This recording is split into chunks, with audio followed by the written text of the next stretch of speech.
Hi, everybody. Welcome. How about some applause? Just you're here. This is different than just a panel. We're doing a podcast. You guys are excellent. Welcome. This is Feminist Buzzkills Live. If you didn't know where you were, now you do. We're the show that is a veggie tray in the streets and a crudité in the sheets. I'm Lizz Winstead, and as always, I'm joined by my co-host, Moji Alawode-El. Hello, everyone. And Marie Khan. Hello. And we are so excited to be here for day 2 of Netroots. Wait. I'm sorry. Before we jump into the show, oh my God, I read a story that proves all roads lead to bodily autonomy theory. Really? One story told you that? One story. One really great story. Okay, listen. You guys remember Space Force? No, Who doesn't remember Space Force? Not the Steve Carell-led Netflix show, but the Mike Pence-led extra spatialist show no one asked for, especially the U.S. military. No? Remember? So Space Force is back in the news? Back in the news. And relevant to us somehow. So listen, one of the things Trump did while he was carrying out boxes of paperwork from the White House was also order the Air Force to move Space Force from Colorado to Alabama. Wonder why that was. Who knows? Maybe for votes? Literally no one knows. This order was met with pushback and disbelief, which is probably what you'd feel if you were also asked to move from Colorado to Alabama. And of course, yesterday it came up that they are wondering if they can attract the workforce they want in Alabama because Alabama has a ridiculous 0 weeks abortion allowed ban. So this is insane. So literally Space Force is now about to land, if you will, in Alabama, and people are like, yes. I don't want to be on Space Force if I can't have an abortion. Fuck you. Basically. Basically. So, yeah, that happened. I mean, it's so, I'm sort of surprised at Space Force. I feel like it was just an excuse to have new uniforms. Yes. Yes. That, I don't know, did Hugo Boss design those uniforms? Unclear. Unclear. So Space Force exists. We thought it was a waste. I don't know why it still exists. They don't seem to know either. That kind of was in the article also. Nobody understands. But also, if Space Force is going to continue to exist, I feel like that they should solely focus on doing abortions in space. That would be amazing, right? Just why not? If you're going to exist, hey, we're based in, because here's something we learned on our podcast about a month ago. There's this incredible organization called Elevated Access, and it is a super dope pilot who has been working as an advocate, an anti-racism advocate, an abortion advocate, also owns a plane. So they have been helping folks get abortions for free, flying them around, and he's created this consortium of pilots who are doing this. It's awesome. But the one thing that he told us that I thought was so cool is the second you are in the air, whether it's for a second or whatever, you are under FAA jurisdiction. So it's I don't know what happens if you're under space jurisdiction, right. But I feel like let's just have some abortions in space. Yeah, if we have a Mile High Club, we should have abortions in space. I'm sorry. Absolutely. I feel like a solar system abortion system would be some kind of dope. I'm glad you brought that up, Moji. Yeah, galactic abortions for everyone. Oh my God. And also I just got disconnected from the internet. So I feel like this is a good time to just I'll jump in. Jump in and start telling us what's happening. I got things. South Carolina. Today. What do you got? You got South Carolina. I got South Carolina for you guys. News stories coming up. South Fantastic. Carolina's in these streets debating an abortion ban that would take away all abortion. And it'll likely pass because, it'll likely pass. What they're debating right now is whether tax breaks and child support begin at conception or not. This is not a joke. This is not a joke. This is what they're debating. But one clown stands out. Marie, tell us about him. Yes. So there's a particular type of politician that I despise, and it's that pale, frail, male pattern tiers legislator who votes incredibly cruel legislation in as a career and then experiences a jolt of understanding. I don't want to say conscience because I still don't think these communities have them. But I'm talking in particular about Neil Collins, a South Carolina Republican state rep who voted for and pushed through the legislation that Moji just outlined, that got advanced and voted in by the House Judiciary Committee 13-7 on Tuesday. So Neil put this all together, helped architect it, and then he got a call from a male doctor who was advocating for the life of a pregnant young patient he was seeing, who was close to using their uterus and needed an abortion. This has been in the news. So on Tuesday, Neil decided he needed to care on camera and almost cried over the legislation that he crafted, that up to this point, he's advanced, he's been doing all the things for it. So on Tuesday, he decided to abstain from voting for his anti-abortion opus and experienced this limp dick, knee on the sideline kind of, okay, I'm gonna back out and not do anything. He didn't vote against it, he just abstained. So Well, they love to abstain or talk about I abstaining. was like, they love to talk about it. Abstinence only caring. Yes. I am abstaining from actually giving a fuck, Abstinence but only I'm going voting. to certainly care like I do. Like, and this is the part that this dude is like, it's endemic, right? It's, oh my God, they are so willing to just make these blanket statements and legislate oppression all the time, never ever thinking of the totality of harm, never really just like thinking about what it all means. And then he has to have some male doctor dude be like, this could hurt people. Women's pain doesn't really exist until men talk about it. Fair. And even then, it's sus. Right? It's like, can I get 3 more men to tell me that? Not just one man, but a couple more men to like. But here's what's so wild about all of it, and I did not think that South Carolina was going to bring the good news this week, but it did. The South Carolina State Supreme Court voted unanimously to say these kind of bans are bullshit. Fuck you, no, we're not. So Crybaby McGee over here and their state legislature can pass all the bans they want if their Supreme Court is like, no, I don't think so. So, welcome to this like cyclical hellscape that will be happening constantly, as we know does. So we'll be following that story. But South Carolina, pull it together, and let's put Lindsey Graham in jail while you're at it. Yes. How about that instead of abortion bans? How about him just Yeah. interfering in Georgia? Not a private jail, a nice public jail, a pillory. I think that's great. Also, I'm ACAB usually. That's right. And it is like, as you all know, following these abortion bans is like neck snapping. Get yourself a neck brace before you read the news because it's changing hourly by the minute. Something's probably different from the time we've just uttered these stories to now. But a really good resource if you don't know, and we mention it every podcast, to find out where clinics are open and where you can get funding is a website called ineedana.com. It's like they are on it 24/7 and they're always making sure where clinics are open. So if traveling around trying to navigate the legislation is not your jam, just needing an abortion is your jam and needing funding for it, ineedana.com is where you should go. All right, we have chosen 2 big stories today that we're going to get to. And Marie, you're going to kick us off with which? Yes, I'm going to talk about Biden. Biden.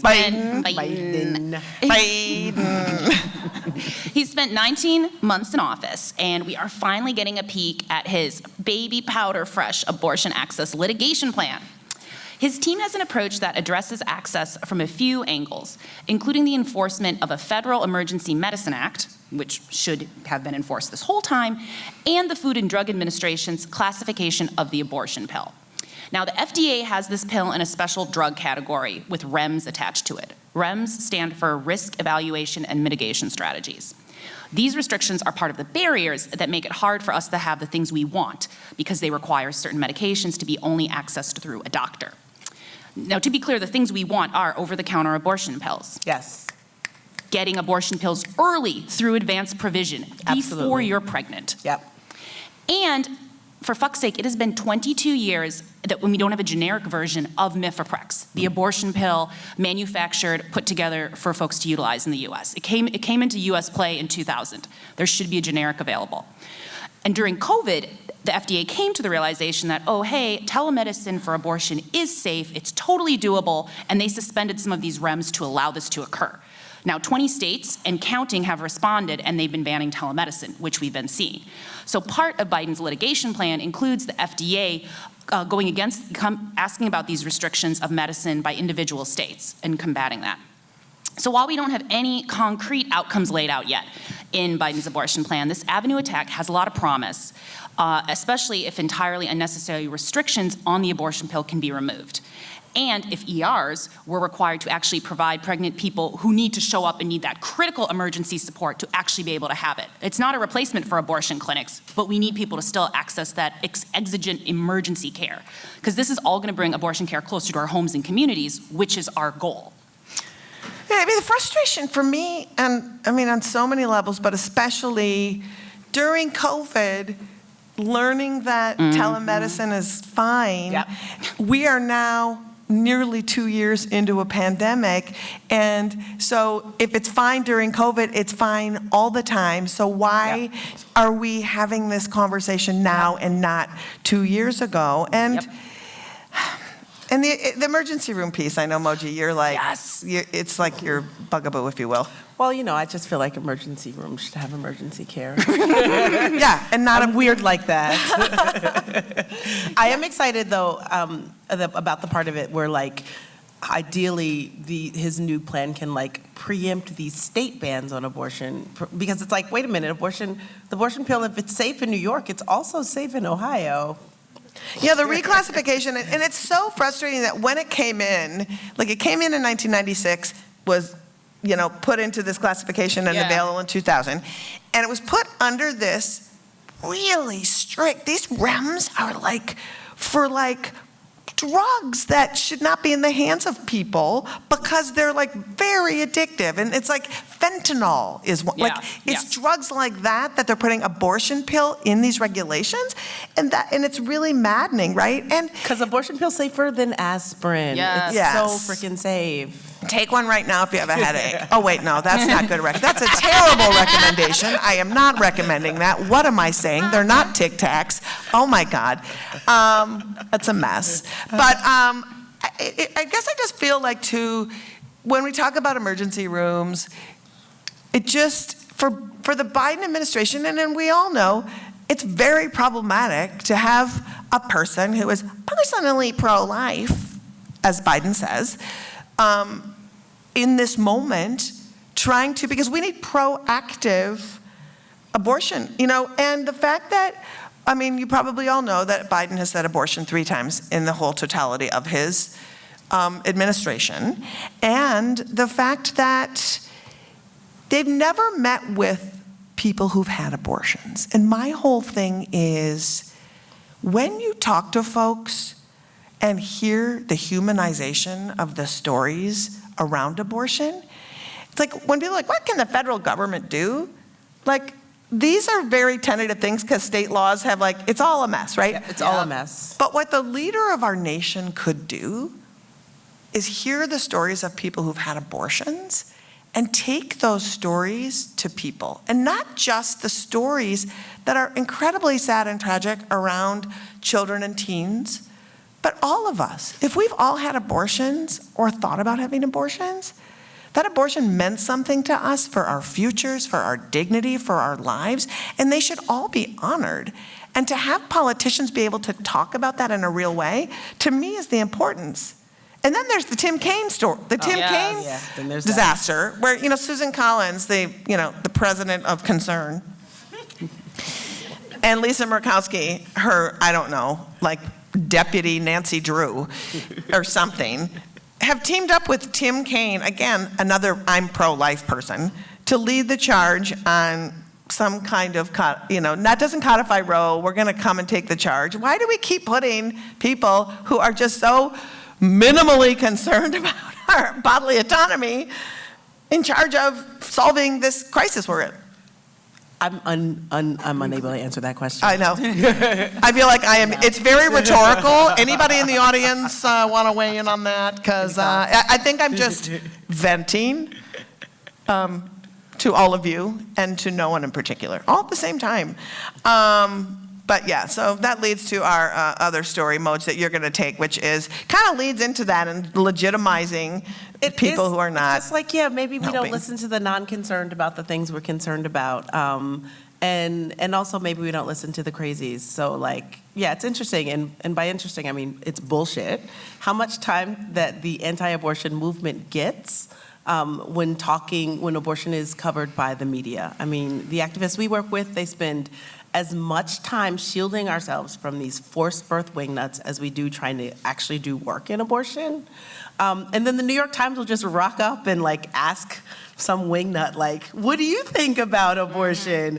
As if their opinions have any legitimacy at all, which they don't. Like, both sidesism is bullshit. Yeah, devil doesn't need an advocate. No, we don't need both sides from like one side that doesn't even know anything and doesn't have anything to offer. So recently, AAF, along with 600 abortion providers, activists, abortion havers, and other abortion enthusiasts wrote an open letter to the media just asking them to stop centering hateful agitators when we're talking about abortion. It's just a really simple ask. Yeah. I don't need to know what a dude who screams on the street thinks about my body. Well, also, the thing is, when we talk about the anti-abortion movement, I don't know that the media understands that every time the anti-abortion movement speaks, it's made up of thousands of Mike Lindells. Thousands of Mike Lindells, who their conspiracy theories are that whack, and they're not just like wacky people. Like the head of Americans United for Life, who is writing model legislation all over the country, sat before a Senate committee and said that DC, the electrical grid, is being run by aborted fetuses. Literally said that in front of this, and this is a person in front of Congress. You know, the March for Life, which is the respectability wing, are promoting abortion reversal. Abortion, you know, so it's which like, is dangerous. That's just right. By the way, it causes bleeding in people. Yeah, and so when I watch MSNBC and I see them interviewing, you know, the person from the Susan B. Anthony list, which is the Emily's list of the anti-abortion people, and who's talking about they dismember the baby, blah, blah, blah. It's like, why are you so proud of yourself for not having Mike Lindell or Rudy Giuliani or any of those crackpots on, but you will invite people, and it's because they don't know. And this, to me, is the big problem of the media never covering abortion until they cover it now. No historical log of how to talk about it, of what's at stake, of who the players are, and we all suffer because that shit gets turned into a truth, that gets turned into a law.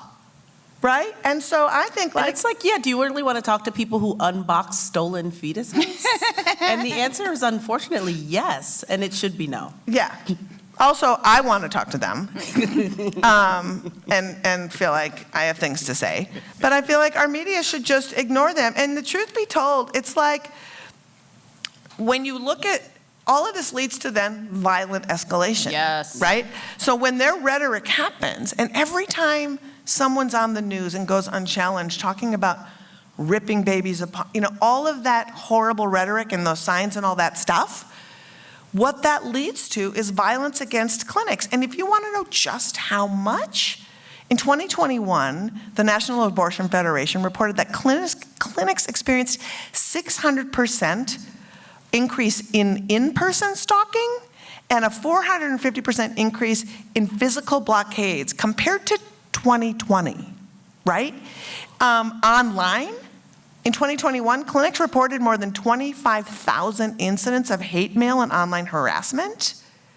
The physician who provided the care for the 10-year-old in Indiana was targeted by right-wing media and especially targeted by the activists who are on the right-wing media. And just to give you an idea of how far it goes, the Abortion Access Front website, we're an advocacy organization. We don't even do abortions. We would. Yet. But, no, this is like, get this, y'all. We get 350 to 400 million attacks a day, from bots set to flood our system. and around 200 complex attacks from actual people trying to get into our back end every single day. So I just want to point out really quickly before we move on this, is that Kat right here, this is Kat Green, she's our managing director, she's also our digital data guru. She is doing a panel tomorrow with Marie about how you can lock down digital protections and exactly how they're making their thing. It's tomorrow morning, and so highly recommend that. But it's really scary.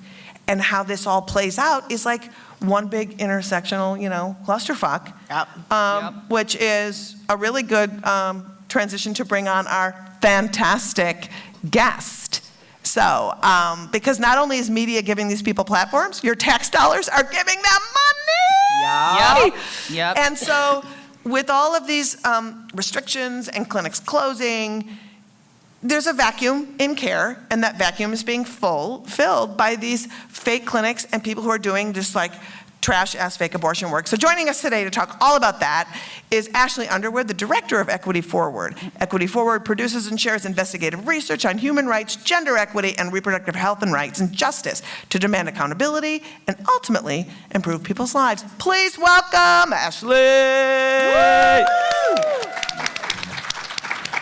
I'm so glad to have you here with us. Yeah, I'm glad to be here. Hi, Ashley. You're just like abortion all morning. You're just like doing it. Panels, they have a great panel right before this on the fake clinics that I highly recommend. And one thing I was going to ask is, are those slides available anyplace?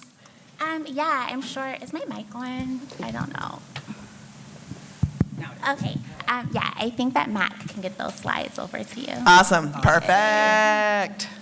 So for folks who didn't get to see the first session that Ashley and Moji were on, we wanted to make sure that we could lay out what these fake clinics are for people, how they're slipping in and replacing actual clinics, and how heavily resourced they are on individual state levels. So Ashley, could you give us an overview of these fake clinics, who they are, what they purport to do, what they actually do?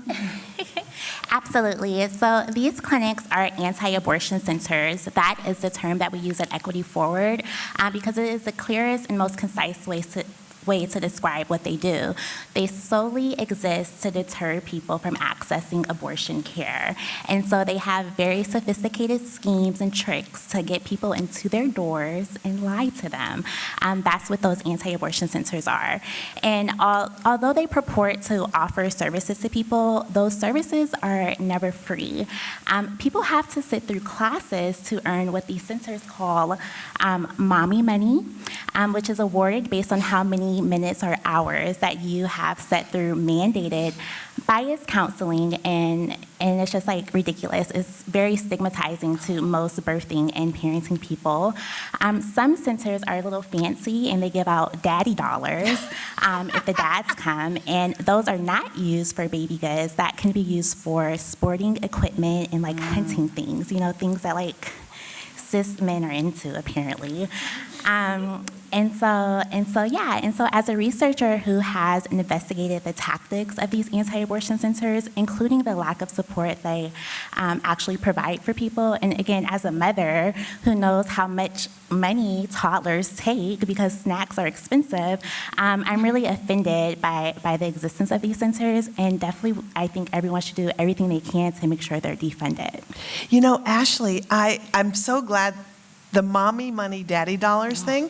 So I was reading a while back, and we talked about this on the pod a while back, the person who started this program of mommy money and daddy dollars, which is so that somebody can volunteer and work to get these things, created it because she was offended that people who needed help would say no sometimes to what they offered because they didn't need it. It was this really shitty white savior shaming thing where it's like, oh, just because someone has to get their needs met doesn't mean they need your shitty broken stroller or your 7,900th onesie. For someone should be able to say no with dignity because they don't need it. And the article was so gross that I just wanted to point out that that shit's gross on some next level of its origin story.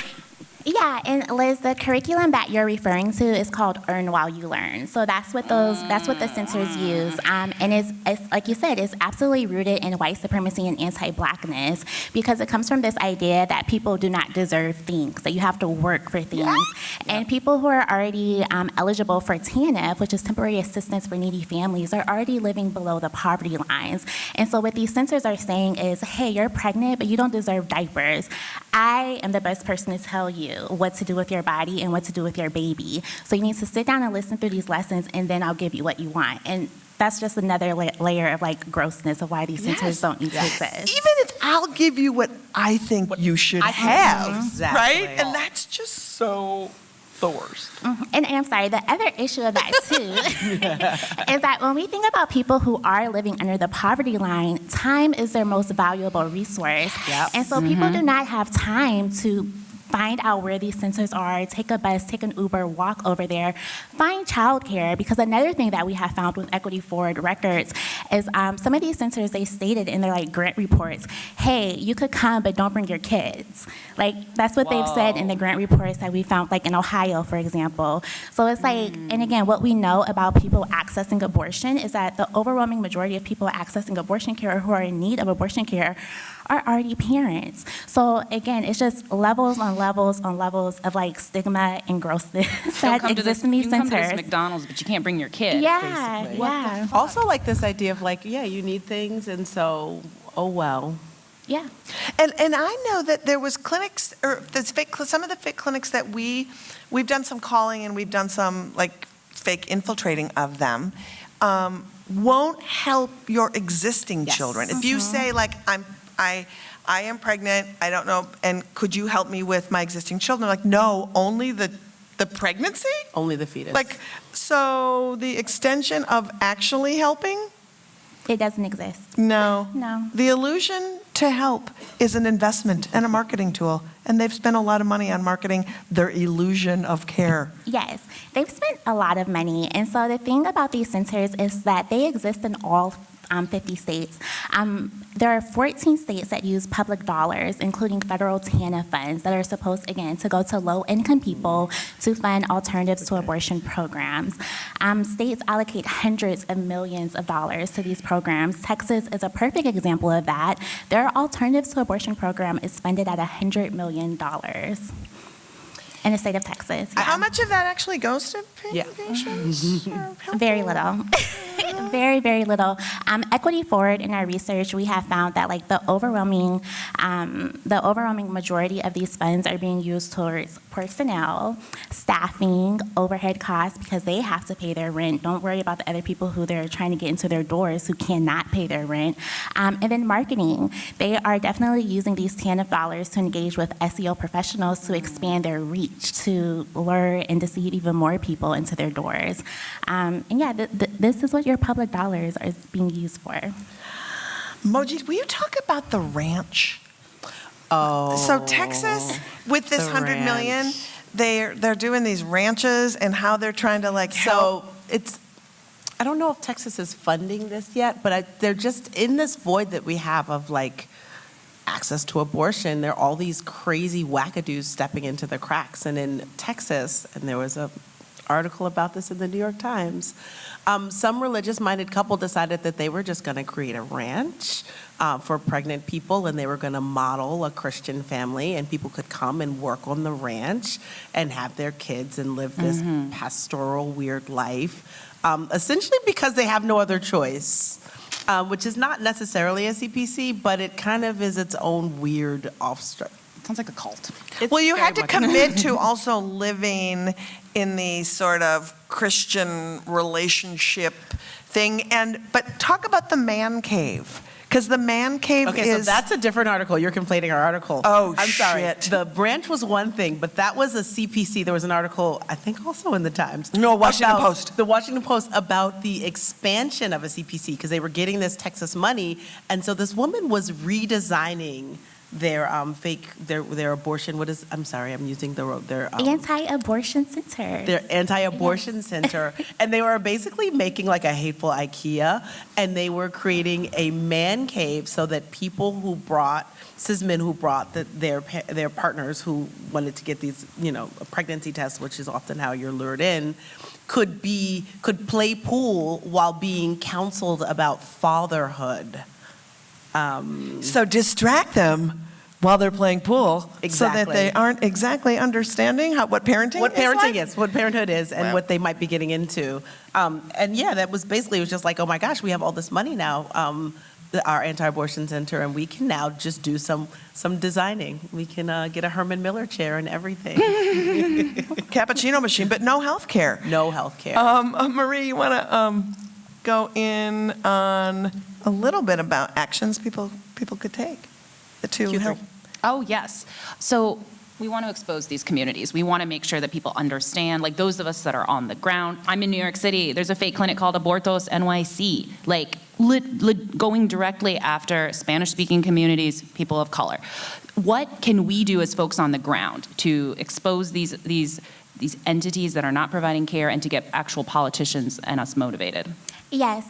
Well, number one, the easiest things to do is just to talk about anti-abortion centers. And some very, very simple facts that you can talk about is that although they love to boast that they get all this money to give out diapers, that is not what they're doing. They're totally wasting public dollars to do what they want. An example of this is the group Human Coalition. That is the Texas-based group that runs a $100 million program in Texas, their alternative to abortion program. They love to boast that they gave away about $270 million, but that works out to about $135 per person for their clients. And $135 isn't anything, like that's not an insignificant amount for someone who is really in a financial bind, but that's not enough to like sustain someone who especially is raising a family. So number one, just like calling attention to that, so calling attention to what these centers are. And when you hear people talk about fake clinics and pregnancy resource centers and all of these billboards, call them anti-abortion centers because that's what they are, that's what they do. Number two is if you are in a state that has a publicly funded program, figure out which state agency is managing that program so that you can devise a strategy for accountability. That could mean, like talking to the director of the agency, talking to your state auditors, seeing if you could get your attorney general involved. Like there's many pathways to get these programs defunded. And then thirdly, reach out to Equity Forward. As I said, we love to do public records research. This is what we do. It's a very nerdy thing, but it's very exciting to me and my team personally. And so if you are a state organization or even an individual who wants to have more information about how these monies are being used, we would love to help out and devise and draft some FOIAs for you to send at your state and then figure out an action to get this information amplified. I cannot stress enough how valuable Equity Forward's work is because we talk about it here in like broader terms, but the information breakdown is really accessible. It's also jaw-dropping. The work you do is so great, and then the way you present it is like, are you fucking kidding me? Like over and over again, and I love it. And the one thing I also just wanted to say too about these clinics, and especially the Knights of Columbus are gigantic fucking funders of these fake clinics, and especially of buying ultrasound machines for the clinics themselves. If you want to be totally grossed out, Google Pittsburgh Archdiocese blesses ultrasound machine, and you will find an article of the Archbishop pushing holy water on the ultrasound machine in one of these fake clinics. It is it's exceptional. So look out for the churches, look out for the government, look out for all of it. Ashley, your work is invaluable. Thank you so, so much. And again, stay up to date with Equity Forward's work by following them at Equity Forward on Facebook and Twitter. Thank you so much. Thank you. Yay! Now it is time for the game show that no one knows about, but it's still sweeping the potosphere. We're just saying it. It's simply called 6 Degrees of Abortion, and it works this way. Every week on the podcast, Marie and Moji stare at me like wolves. And they pick a news story that is seemingly non-related to abortion. They present me the story, and then I have 6 tries to tie it to abortion. They are not fun to play with. They really want me to lose. It's a whole thing. Desperately want her to lose. Yes. This is not a friendly game amongst friends. No, it is not. So what is the news story this week? My So friends. this week, Marvel launched a new series called She-Hulk. She-Hulk? She-Hulk. It's about the Hulk, but No, it's not the Hulk. It's a whole different character. She-Hulk. Anyway, She-Hulk is marched on Marvel's, not on Disney? Disney Plus. It marched, so if you're a Marvel head, you probably know how great it is. We haven't watched it yet. We would like you to link She-Hulk to abortion. All right. The Kat- character. Okay, the character She-Hulk? Yeah. All right, so Kat will be the ruler. Kat's our ruler on this, Kat, our producer. 'cause- Sometimes Kat needs to break a tie because we disagree wholeheartedly on whether Liz did it or not. So you might get a treat. Okay, so hopefully you'll give me this. So, She-Hulk, an extension of the Hulk franchise, Kind of. or not? Is it or not? He's in the show. He's in the show. Okay. Okay. Haven't seen it. All right. Thank you, Okay. Kat. My old roommate was the sound designer on the Hulk. The TV show? No, Oh, the film. which one? I don't know. I'm so not into it. I don't care. That was a It real paid the stupid bills. question. It paid the bills. It paid the bills. We find out this was a He Hulk was my porno. roommate. It wasn't actually. I have interest in abortion. Therefore, I'm going to go with She-Hulk to the Hulk to my ex-roommate to me in 4. Do I get it, audience? Okay. Oh, we have an audience who can judge. Thank you. Kat, what do you think? Well, so I was thinking that it was going to go the Tatiana Maslany Orphan Black angle, because that could work too. Oh, that would be good also. That's who plays She-Hulk, Tatiana Yeah. Maslany. Okay. I just wanted to drop that my old roommate was the sound design on the first Hulk film. No, I didn't. I just happened to know that because I was like, shit. Because also, you often start things and I'm like, oh, panic sweating, and then, but I feel really good about that. I feel really good about that. I'll take that. Okay, good. So is good. thank you. Thank you, audience, for giving that to me because sometimes it's a struggle when there is no audience and it's me against these two. And So- we're real bitches. We are. Whoa, that is a lot right there. Well, listen, we are winding this down soon, but before we leave, we have a word from one of our sponsors. And by sponsors, we mean fake sponsors, because nobody's sponsoring our abortion podcast. Ain't nobody sponsoring an abortion podcast. So I am really excited to talk about this new product because as we all know, as we work in activism, we cannot stress self-care enough. And these days, it's more important than ever to take care of your body, especially while you scream at strangers about what to do with theirs. That's why I never leave home without a 6-pack of Mike's Hard Communion Hooch. Mike's Hard Communion Hooch is the only energy booster the abortion clinic protester on the go will ever need, besides the love of Christ, of course. Mike's Hard Communion Hooch is an infusion of holy water, white Zinfandel, and trucker speed. Just pound a can of Mike's Hard Communion Hooch every time you need a blast of the Holy Spirit to keep you jacked up all day on that bullhorn, spitting God's word outside the abortion clinic.